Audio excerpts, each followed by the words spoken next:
Here's a fun little two-part box that we're going to use to show you how to make a double-sided project that's easy to do and yet results in very good alignment between the front and the back halves. To do this, we're actually going to set the project up as two different boards, the top and the bottom. Bottom, as you can see, is just some pocketed regions with some routed edges, on the inside, on the outside, so that these will live together. We cut the bottom half out of this. And we have a hole over here.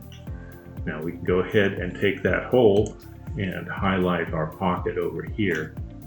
And we go ahead and attach that to that pocket. That ends up locking this location in to this. Now I've already gone and locked in my other holes attached to this one so that everything is all concentric there.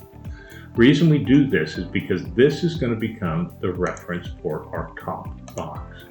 You can see I've already gone ahead and attached this such that it is at the same location as that hole was in reference to the cavity here. Just flipped over such that we end up with this giving us an exact reference to that. Now, when we compile the bottom half, we don't really care how we compile it. You compile that in a jig however you want. The top one, we go ahead and we compile that one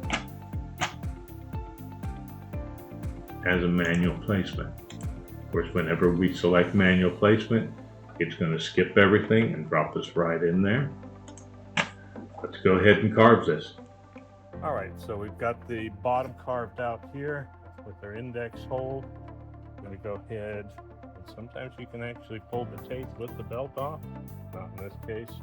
But we're going to flip the belt to the other side.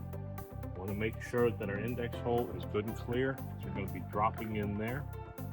So let's go ahead and flip this belt and get the carving going. All right, let's grab that project.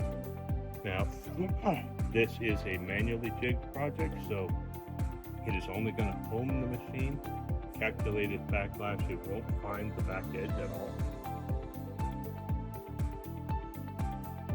And then it immediately puts you into the jog position. The jog allows you to manually move your Y and Z around while using the arrows to jog in and out. This will move the board out of the machine. This will move the board back. So, go ahead and jog.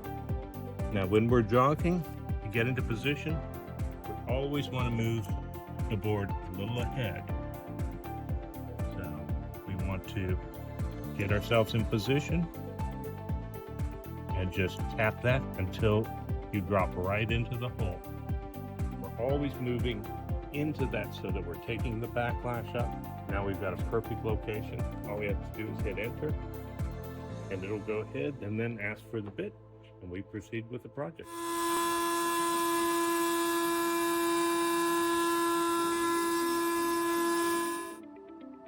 Here we go. Be fairly thin on this, so you want to take care and very carefully cut those tabs through such that we don't end up breaking the wall out. Particularly that last one, a lot of times that'll pull and the grain will just pop right off.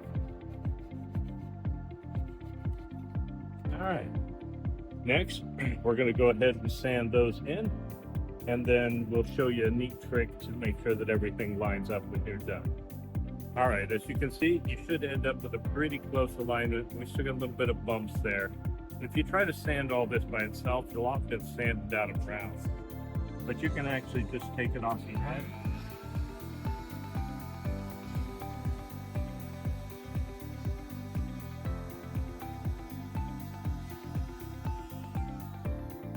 And that way you can sand it all in. It'll all line up perfectly. And with a little bit more sanding, that all ends up smooth and aligned. We've got these all sanded up. It's time to put a finish on them.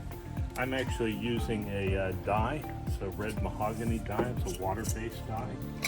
One of the things I love about little things like this is it couldn't be easier to do them. just drop them in, get a coating.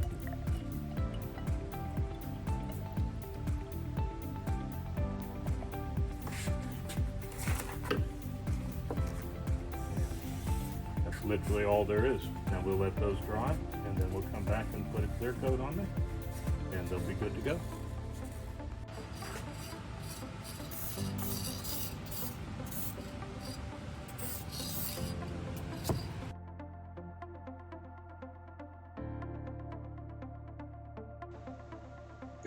Whenever you do a double-sided project, you do need to pay attention to all of the details in order for it to line up well. The board needs to be very secure, parallel. The sliding fence needs to be up good and tight to keep that board from being able to drift at all.